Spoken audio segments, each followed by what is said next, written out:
Good day everyone, my name is Joshua De Plata from Prepared 2A, and today I'm going to discuss basic skill and some terminologies about volleyball. So the first one is the basic skills, which is the passing. A volleyball pass is done with the objective to move the ball to a teammate called setter. The pass is the first touch off by the team. The passing skill is performed on the ball that has been served or on a ball that is attacked by opponent. So when we say passing, so alam naman natin na ang passing ay pagpapasa sa iyong kasama or kumbaga parang ina-assist mo yung kasama mo. So kadalasan ang gumagawa nito yung mga setter or yung kung halimbawa umatake yung kalaban mo, ang kadalasan nagpapasa yung unang receiver na makaka-receive ng bola. Ipapasa niya agad yun. Or halimbawa pagka magse-set kayo ng spike, kailangan mo yung passing upang magawa mo or ma-execute mo ng mabuti yung spike na gagawin nyo. The next one is bump. The bump is the basic pass in the volleyball. It is used when receiving a serve or reacting to an opponent attack. The player should be holding his arms away from the body at a 90-degree angle with his hands together. Knees should be bent. The ball comes in contact with the lower forearms just above the wrist. So, ito na nga sa bump. Kagaya nga nasabi ko kanina, etong bump na to, sila naman, ito yung mga receiver. Kumbaga, meron tayong tinatawag sa volleyball kasi na yung libero. Yun. Kadalasan sila yung gumagawa nito. Kumbaga, sila yung nag-receive ng mga spike or yung mga tira ng kalaban. Kahit gaano pa yung kalayo, hinahabol nila upang ma-receive nila yun at hindi sila mapuntusan. And now the set. A set is an overhand contact of the ball. Usually the second contact in a rally made after a pass in serve receiving or after a dig in defense or redirect the ball to a hitter in front row or back row by a setter to run the team's offense. So ito na nga ang set. So pag sinabi natin set, ito yung parang gameplay nyo or team play ng isang team. So halimbawa, may receiver at meron ding spiker, ganun. Meron din naman tinatawag tayo yung parang fake. Yung pinipake nila yung pag-atake nila, dalawa silang tatalon or may mauunang isa tapos may susunod na isa, yun yung magi-spike. Yun yung tinatawag natin set. Halimbawa, yung meron kasing bawat team, receiver, setter, tsaka spiker. So pagka anong nangyari ngayon, pag magse-set sila, siyempre kukunin ni receiver at ipapasa niya kay setter. Si setter naman, iityo niya yung bola para ma-spike siya ni spiker. And now the spike. The spike is an intense move in volleyball involving a player who is near the net. The purpose is to send the ball over the net and toward the floor so the opposing team has no time to save it before it touches the ground. Now the player should approach with 2 preparatory steps before a jump. The jump is straight off the below should be raised level with the shoulder. The forearm should keep up with the hand near the head in an open and relaxed position. Contact with the volleyball is made with the palm on the hand. The elbow should swing forward and the player should apply force. Follow through with the motion is critical to strength and speed. So, dito na tayo sa spike. So, this is one of the most essential basic skills sa volleyball kasi sa pamamagitan ng spike, mas madaling makakapuntos ang team mo kasi ito yung mahirap na pigilan bukod sa force nito, sa speed. Kung ikukumpara mo siya sa simpleng serve lang, hamak advantage ng spike kasi yung spike kasi matulin siya at mahirap siyang kontrolin pag ni-receive na ng kalaban. Kaya yun.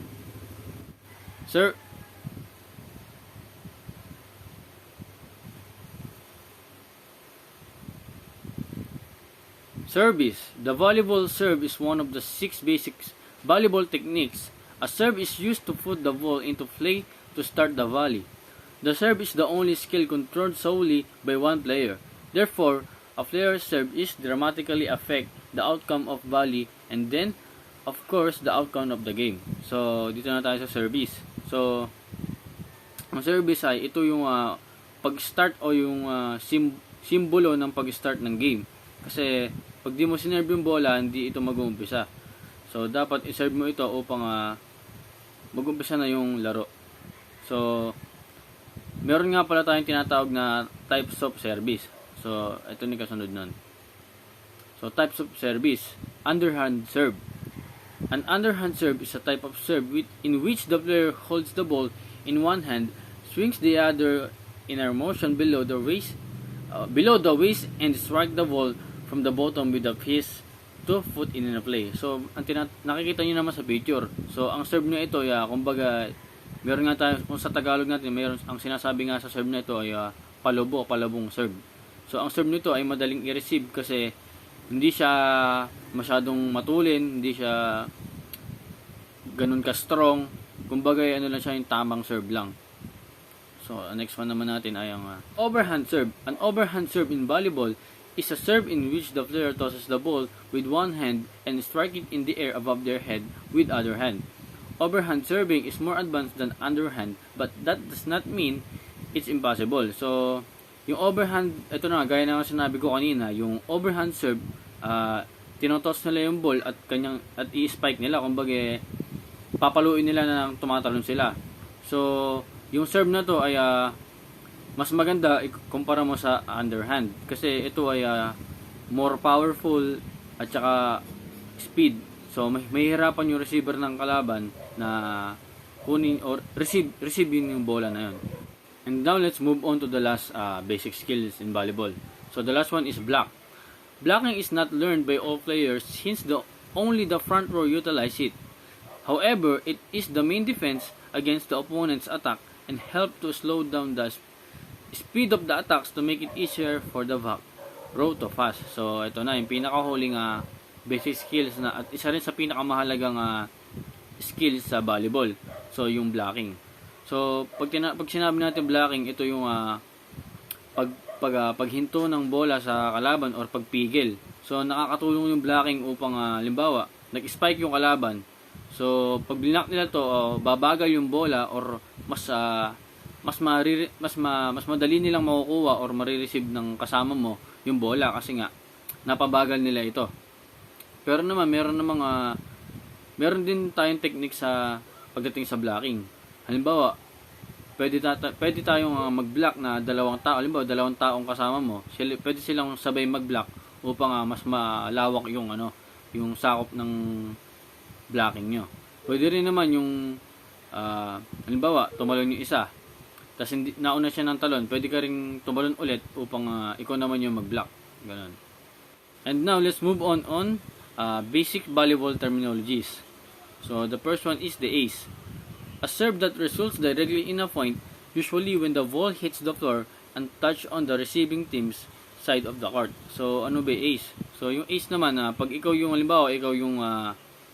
mag-serve ng bola at sinerve mo ito at hindi naman na-receive ng kalaban or nakapuntos kayo, yun ang tinatawag na ace. So, next one is assist. Helping a teammate set up for a kill. So, yung assist guide, dito rin pumapasok yung parang pagtutulungan nyo. Halimbawa, nireceive mo yung bola at pinasa mo sa kasama mo at na-spike niya ito at nakapuntos kayo, yun ang tinatawag na assist.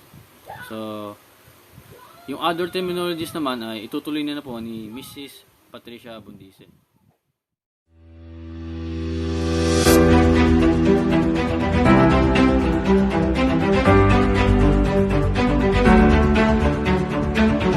Hello everyone, my name is Patricia Bundice from BPET 2A. So, nandito ako ngayon para ipaliwanag sa inyo or explain sa inyo yung different terminologies in the volleyball. So, first is attack. Attack is the offensive action of hitting the ball. So, ano ba yung attack na tinatawag nito? Kung sa COC ay meron tinatawag na attack, dito din sa volleyball ay ma-attack. Ito yung, halimbawa, siyempre, nanonood naman tayo ng volleyball, diba? Ito yung kapag sinerve yung bola sa atin, or kung tayo yung sa atin pupunta yung bola, siyempre, kailangan natin ng attack. And, ng attack, siyempre, kapag hindi tayo umatak, or kapag hindi natin tinira yung bola na yun, kapag hindi natin tinira yung bola na yun, siyempre, points ng kalaban kapag hindi natin nakuha yung bola na yun. At ito yung tinatawag na attack. The number 2 is the attacker. Attacker is also hitter and a spiker, a player who attempts to hit a ball offensively with the purpose of terminating play. So, diba, sabi ko nga kanina, kung may attack, syempre, may attacker. Sila yung mga player na nag-a-attack ng bola. alam ko, or alam naman natin na isa sa mga attacker na kilala natin is yung player ng Ateneo na Lady Blue Eagles, si Eliza Valdez.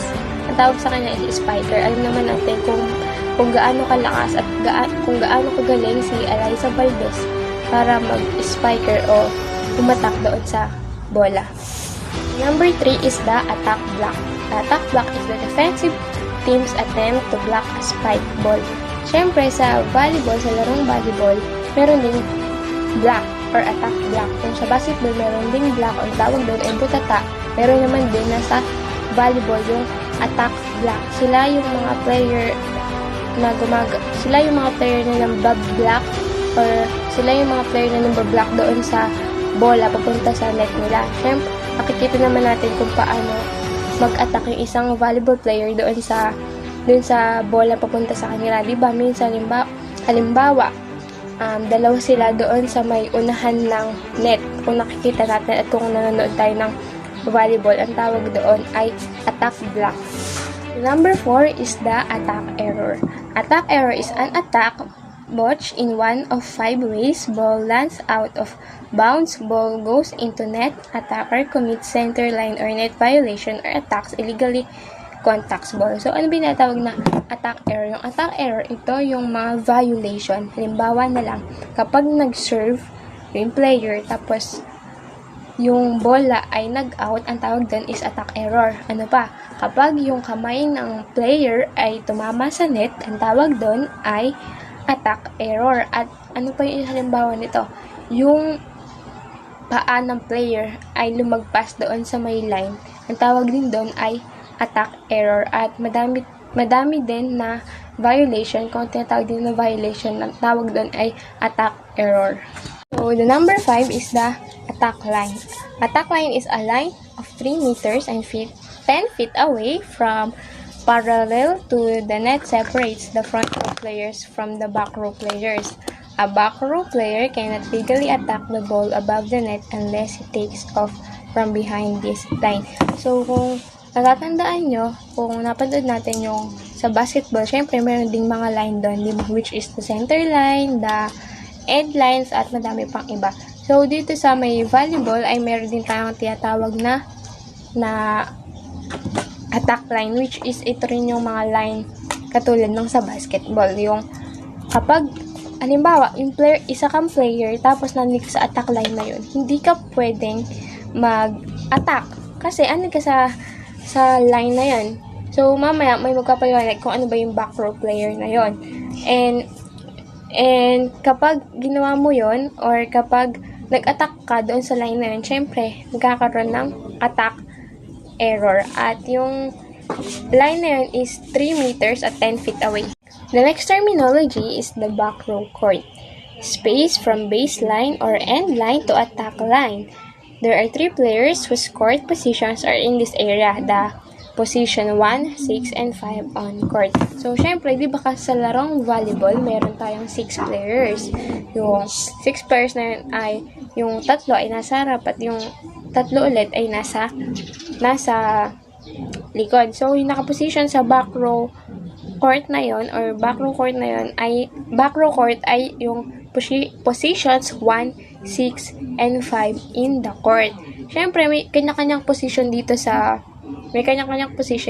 larong volleyball at alam naman natin kung ano yung mga position na yan. At doon sa back row court na yun, ang nakaposition is the player number 1 or position number 1, 6, and 5.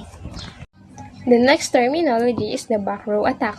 When a back row player takes off from behind the attack, the 10 foot or the 10 feet or the 3 meters line attacks the ball. So, yung back row attack, ito yung mga taong nasa likod. Diba sabi ko nga kanina na merong players or na 6 players sa volleyball at yung nakaposition dito sa mga back na to or sila yung back court na to or sa back row court na to is the position number 1, 6, and 5. So, sila yung mga mag-a-attack doon sa bola. So, kapag yung mga nasa likod na player na to ay tumapak doon sa front line, diba may mga end lines, natawag na sila ng illegal attack, yung sabi ko kanina, attack error. So, sila yung mga tao or sila yung mga players na mag-a-attack kung sa kanila papunta yung bola. The next terminology is the back set. The back set is set delivered behind the setter. So, syempre, di ba, naririnig natin yung mga player o yung mga naglalaro kapag sinasabi nila, set. Yung ang tawag doon is back set. So, sila yung mga player or sila yung mga taong sila yung mga nagdi-deliver ng set doon sa taong a-attack. At sila yung mga taong parang sila yung magbibigay ng set doon sa mga taong o sa mga player na a-attack. The last is the baseline. Baseline is the back boundary of the court or also called the end line. So, kung sabi ko nga kanina, di ba, may mga lines dito sa may volleyball. Kung doon sa basketball, ang tawag doon sa line na pinakadulo ay end line. Dito naman sa volleyball is the baseline. Thank you! Hi, my name is Feli Rivera, PP 2A, and I will discuss the block hanggang defense of volleyball. First is block. One of the basic skills, a defensive play by one or more front row players meant to intercept a spike ball. So, ibig sabihin nito,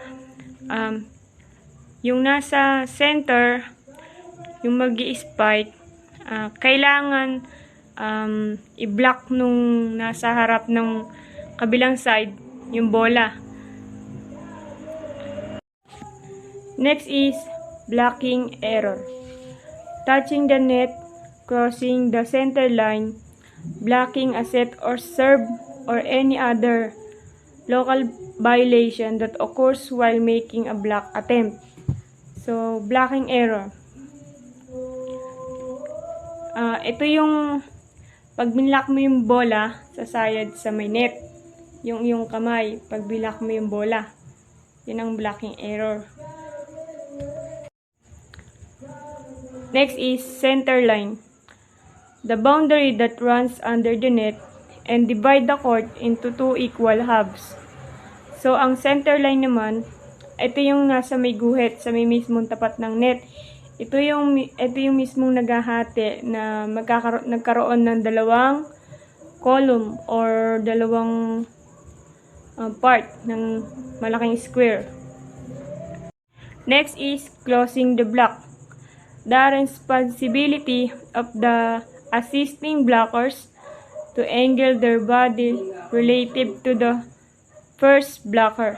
So, ang closing the block naman, ito yung sasanggahin yung tira nung nag-i-spike. Yung tira nung nag-i-spike, sasanggahin nung nasa may kabilang side. Yun ang closing the block. Next is covers. Refers to the hitters having his or her teammates ready to retrieve rebounds from the opposing blockers. Sa may covers naman, may tatlong player na nakaantabay sa isang kasamahan nila. So, nasa may likod sila, sila yung naka-cover. Sila yung nag-aantabay ng tira nung kabilang side. Next is cross-court attack. An attack directed diagonally from the point of attack, also called an angle hit. Ang cross-court attack naman, ito yung may apat na player na naka-square sila. So, magka-cross yon. Yung nasa dulo, tsaka nasa dulo magka-cross din. Yung kabilang dulo naman magka-cross din. Yun tinatawag na cross-court attack. Next is cut shot. Cut shot, a spike from the hitter's strong side that travels at sharp angle across the arc. So, ang cut shot naman, ito yung nag-spike na nakatagilid siya. Or para mas malakas yung kanyang pagpalo sa bola. Yun ang tinatawag na cut shot. Next is deep. Refers to sending the ball away from the net toward the baseline of the opponent, the court. So, ang deep naman, dapat mas mataas pa sa net ang pagpalo niya sa may bola. Next is defense. One of the 6 basic skills. The key skills used to receive an opponent attack are digging and sprawling. So, in defense, yung mga players dapat nakakalat para in case na sa kanila pumunta yung bola or sa isa nilang ka-teammates. So, yun ang defense. Dapat maging alerto. Next report is dig hanggang follow. Good day everyone, I am Marian Rodriguez and I'm going to discuss to you about the skills and terminologies of volleyball. So my discussion is start to dig up to follow. So first is dig. Dig is passing a spike or rapidly hit ball and low ground. Defensive play, slang for retrieving on attack ball close to the floor. Statistically scored on a 3-point system. Masasabi mo lang na dig pag ni-receive na yung bola galing sa palo na karaniwang gumagawa nito is yung mga libero. So next is dink, a one-handed soft hit into the opponent's court using the fingertips, also called a tip. Especially ginagawa ito ng mga middle blocker or kahit yung ibang spiker pag nararamdaman nilang nakakasabay sa kanila yung blocker ng defensive team. Double block. 2 players working in unison to intercept a ball at the net. 2 blocker on the top of the net. Example is yung open and middle blocker. O kaya yung middle blocker and opposite hitter. Next is double hit. Violation. 2 successive hits by the same player. Dito is yung pag hindi single motion yung contact ng kamay mo sa bola. Down ball. Type of attack. Down refers to the blockers who neither jump nor raise their hands above the net. This one is yung pag free ball na dinidelivered through palo ng di tumatalon yung player. So let us proceed to dump. Usually performed by the setter who delivers the ball into the opponent's court on the second contact. Ito yung mas kilala ito sa tawag na one to play. 5-1, an offensive system that uses 5 hitters and 1 setter. Dito is 5 yung spiker and isa yung setter na kung saan yung strategy of rotation is kadalasan nating nakikita sa UAAP na kung saan yung position ng setter is pang-apat. Floater, a serve with no spin so the ball follows an erratic path. This one is yung gumagalaw yung bola. Pag sinerve, mas mahirap itong i-receive kesa sa jump serve. And lastly is follow, to move with and block an attacker. Athletes may change positions with another blocker in the process to follow the spiker of opposing team. Good day everyone, I am Joel Marie de Sousa Biped 2A and now here's the continuation of different terminologies in volleyball. So next one is forearm pass. So forearm pass is sometimes referred to as the pass, bump, or dig. So ito yung process kung saan ginagamit ng players ang kanilang mga forearms sa pagpapasa ng bola. Forearm pass or dig is used to play a ball that is coming below head height.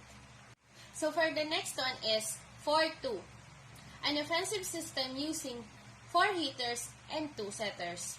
In 4-2's serve-receive, it is the most basic volleyball offense system or volleyball offensive system. In a 4-2 system, you have 2 setters and only 4 hitters. The setters play opposite one another on the court. And the setter that's on the front row sets for the rotation. Next one is free ball.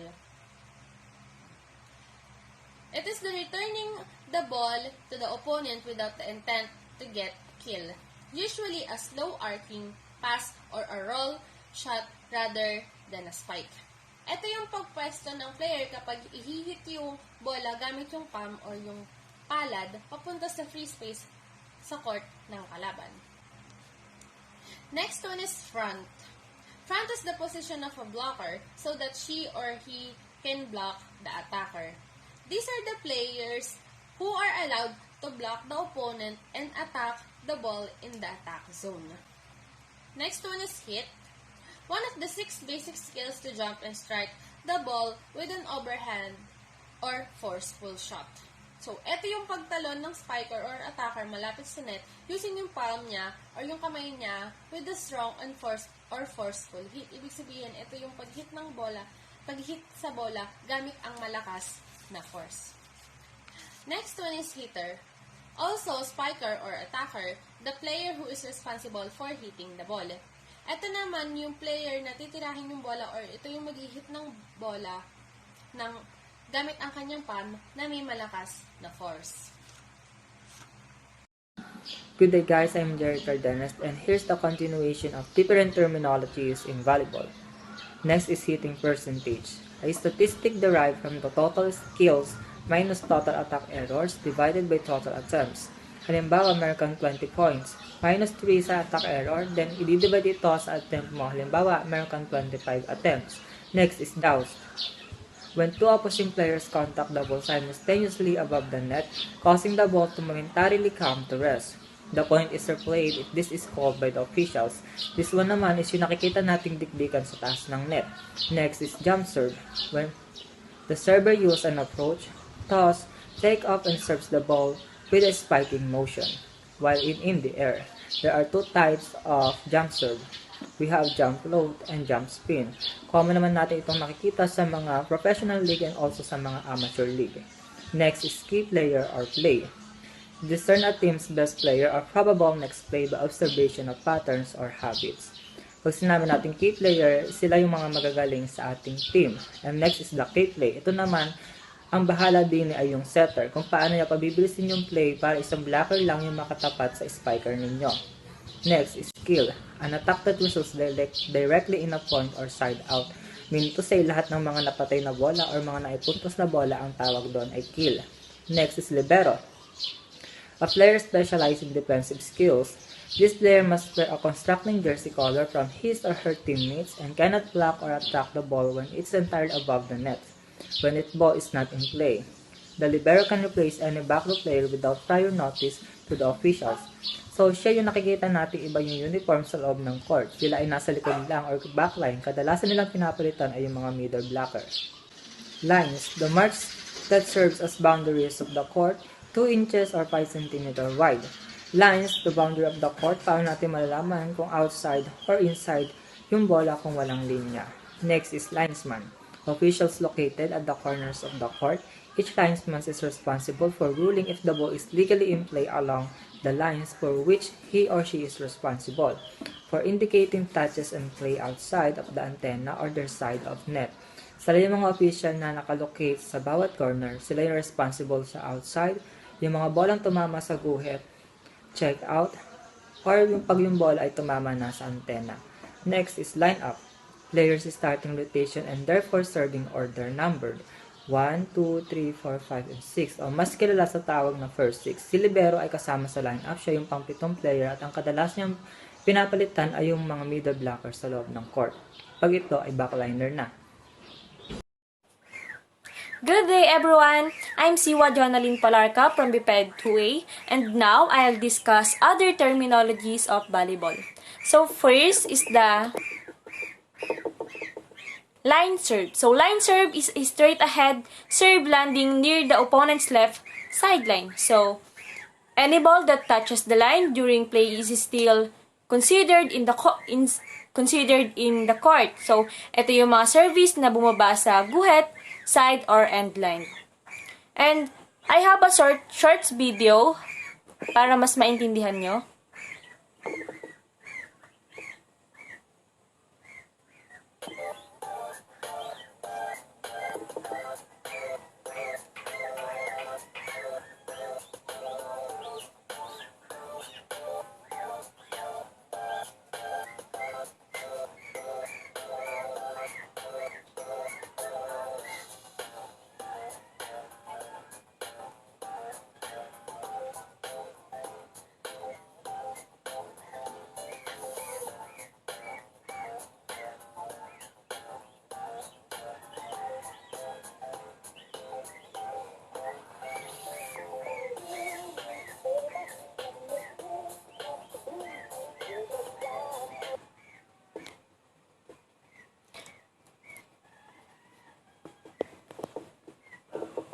Okay, so yun yung sinasabi ko na kahit chance na bumaba, side or end line, basta pumasok sa line or dun siya tumama sa may guhit, so considered in the court.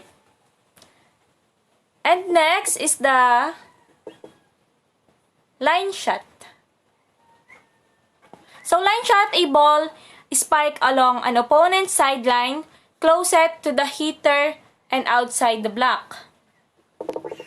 So, it is a ball spike down an opponent's sideline, closest to the hitter and outside the blocks. Or ito yung mas kilala na down the line. Okay, so, load. Body positions for the blockers so that they are most effective. So, I have a pictures para makita nyo. So, yan. Most effective for body position.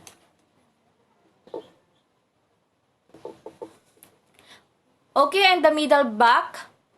A defensive system that uses the middle back player in 6-2 cover deep spikes, also called 6-back defense. So, one of the example of this is yung tatlo yung bumlock, then yung dalawang nasa likod ay pupunta malapit sa front line. And next, middle blocker. So, usually plays in the middle or the next when is the front row and moves laterally to her blocking assignments. So, usually sila yung mga nakaposisyon sa harap and commonly, yung mga kadalasang nagiging middle blocker is sila yung medyo matatangkad, may mga heights, and commonly sila din yung mga pinapalitan ng libero pag umiikot na sa likod. And middle up, a defensive system that uses the middle back player is 6-2 cover tips or shots along that 3-meter 10-foot line, also called 6-up defense.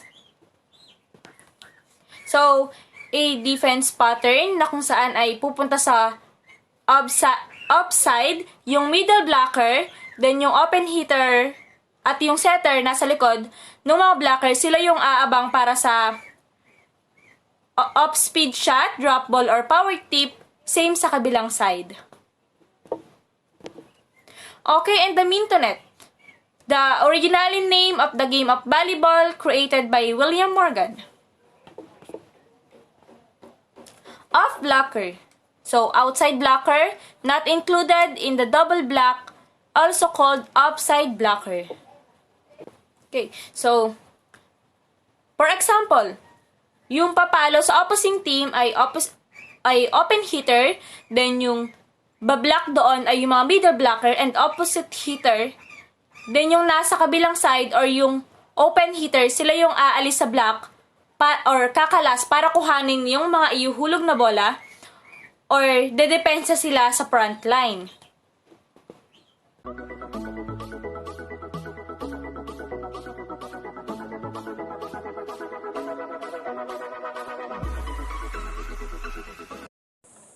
So, up-speed shots.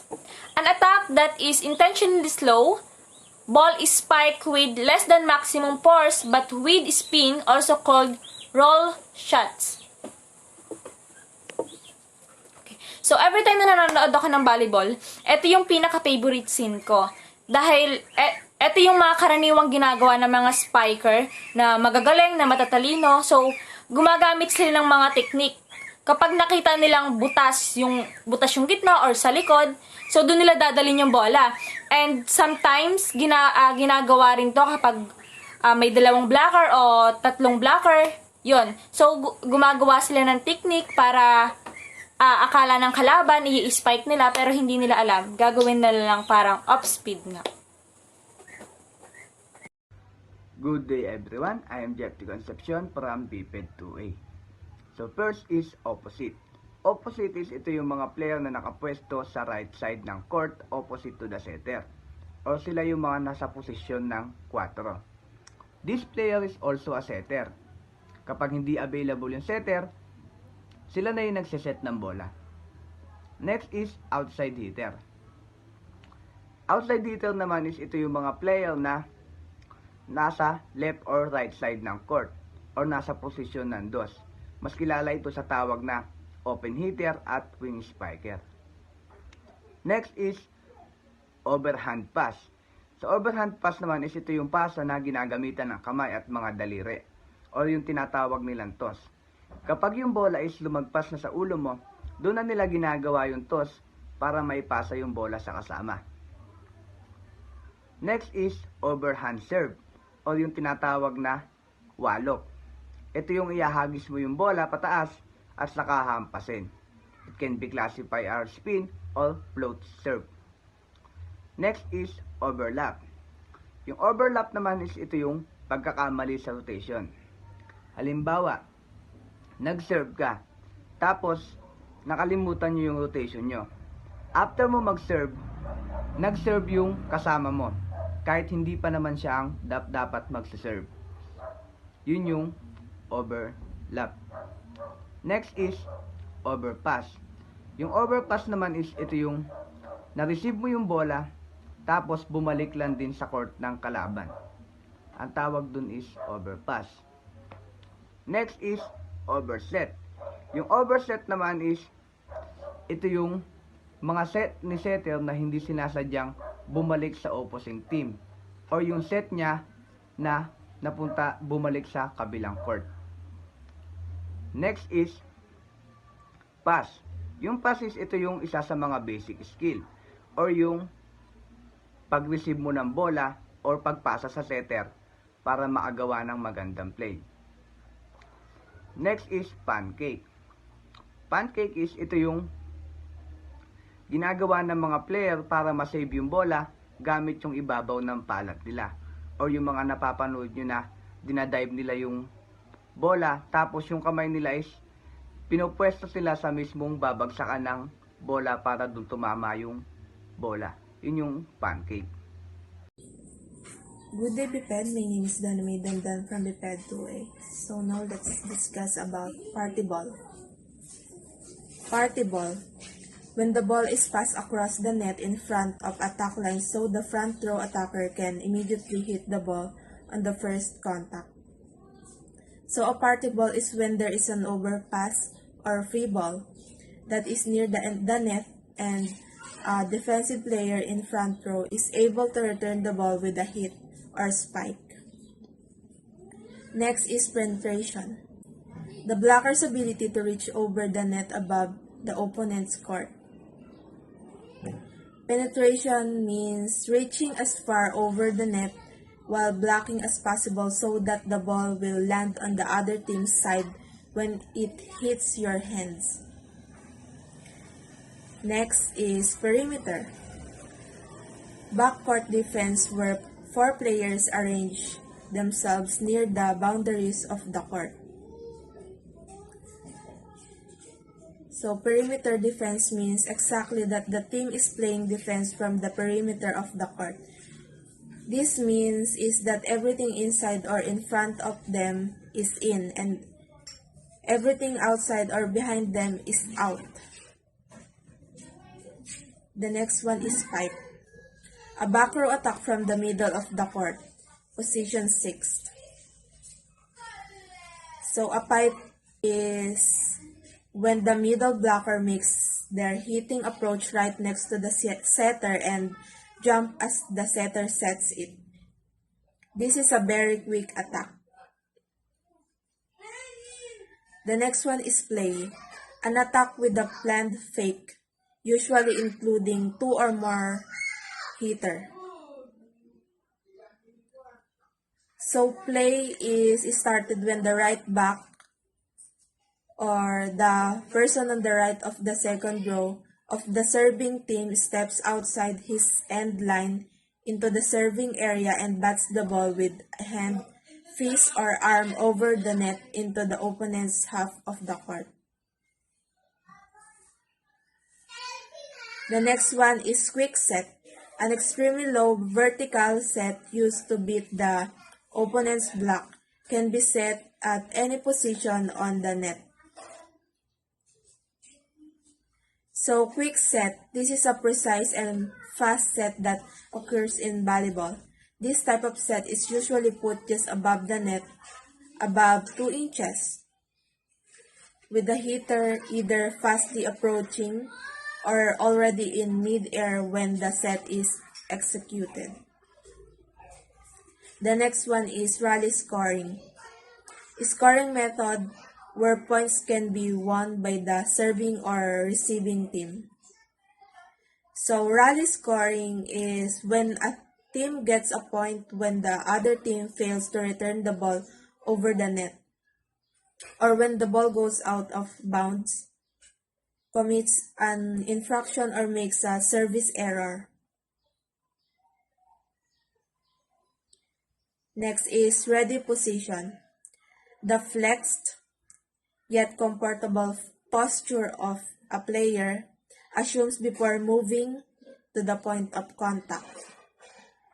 So, ready position is when the knees are bent, the hands are out in front of the player at waist level and just outside the knees, and the player's weight is balanced forward. The last one is red card, given by the official to a player or coach for flagrant misconduct resulting in a point or side out to the opponent, results in automatic ejection and a point or side out for the opponent. So a red card is can be issued by the referee for the first instance of rude conduct. It is recorded on the score sheet and results in loss of service, if applicable, and the penalty point to the opposition. So now let's call Miss Danalyn Rufino for the next discussion. Good day everyone, I'm Dana Eileen Piripino from BPED 2A, and I'm here to discuss the basic volleyball terminologies, roof up to side out. Number 1 is the roof. Ito yung a ball that when spike is blocked by a defensive player, such as that the ball deflects straight to the floor on the attacker's side. That's what we call roof. Number 2 is the rotation. The clockwise movement of players around the court and through the serving position following a side out. Ito yung kapag halimbawa magro-rotate kasi sila ng mga position after nung kapag halimbawa na nakapag-score sila or na miss yung score. Next is the seam. In volleyball, this describes the area between two passers when a team is serving and the area between two blockers when the team is attacking. Number 3 is the set. The tactical skill in which a ball is direct to a point where a player can spike it into the opponent's court. Ito yung sinasabi ng titirahin niya yung bola papunta dun sa kabilang grupo. Next is the set attack. when a setter attempts to score rather than to set the ball to a setter, also called a shoot set. Setter, the second passer whose job it is to position a pass to the hitter. Ito naman yung tinatawag nating if a setter nag-attempt ng score rather than to set the ball dun sa titira or dun sa setter. Also called, ito yung tinatawag nating shoot set. Setter, the second passer whose job it is to position a pass to the hitter. Yung setter naman is, siya yung siya yung nasa position ng, siya yung magpapasa ng bola dun sa mag-hit or dun sa hitter. This is the shallow, near at the net. Ito naman yung kapag tumira yung player ng mag-hit niya yung bola or yung spiker, ito yung tinatawag na shallow kasi malapit sa net. This is the shank. Ito yung tinatawag natin an extremely boat pass. Ito kasi yung tinatawag na mabilisang pagpasa. Next is the side out. Side out, ito yung tinatawag na occurs when the receiving team successfully puts the ball away against the serving team, or when the serving team commits unforced errors, and the receiving team thus gains the right to serve. Ito naman yung sinasabi nilang when the receiving team is successfully put the ball away against the serving team, pinasa nila yung bola na naitira nila ulit sa kabilang team. Or when the serving teams commit an unforced error and the receiving team does against the right to serve. Ito naman yung sinasabi nila na yung kapag pinasa nila yung bola sa kabilang team and hindi rin nila natira. Good day everyone, my name is K. Sergio A. Orquesa from Biped 2A. Tape, the top of the net. Ito yung nakikita natin puti sa taas ng net. Second is tip, a one-handed soft hit into the opponent's court using the finger's tip. Also called a dink. Madalas itong ginagawa ng player pag delikado ang set ni setter. Mas kilala ito sa tawag na power tip. Next is tool. When an attacker hits the ball of an opposing blocker's arms out of the bounds. Also called a wipe. Ito naman ay ginagamit mo yung blocker ng defensive team para ma-check out yung bola o masyadong dikit yung sets at may tendency na masasalat ni blocker yung bola. I-sweep mo siya para labas ng court or papunta sa antena. Next is touch. A player contacting the ball on the defensive play. Basta magkaroon ka lang ng interaction sa bola after ma-serve ito sa it called touch. Next is transition. To switch from offense to defense and vice versa. Once na nag-start na yung rally, ang tawag doon ay transition. Next, triple block. Block formed by all three front row players. A combined block of 2, 3, and 4 position in front line. Next is underhand serve. A serve performed with underhand striking action. The ball is usually contacted with the heel of the hand. Kadalasan natin itong ginagawa pag tayo ay baguhan pa lamang sa paglalaro ng volleyball. Ito yung pinaka-basic na serve. Next is W serve service formation. 3 players in the front row, 2 in the back, and 2 in the back. Ito naman ay kung saan napapansin natin na nakadikit si setter sa front line or na umireceive si setter para mas mabilis niyang maibigay yung play sa mga spiker sa front line. Next is swipe. To deliberately strike the ball of an opponent's hands and out of bounds. Also called a tool. Just like a tool, hinahawi niya yung bola para ma-check out ito. And the last is yellow card. Given by the official to a player or coach as a warning of misconduct, 2 yellow cards result in automatic red card. Ito muna yung ibibigay sa'yo ni referee bago ka bigyan ng red card. Yellow card means warning. 2 consecutive yellow card equals red card. So, that's it. Thank you.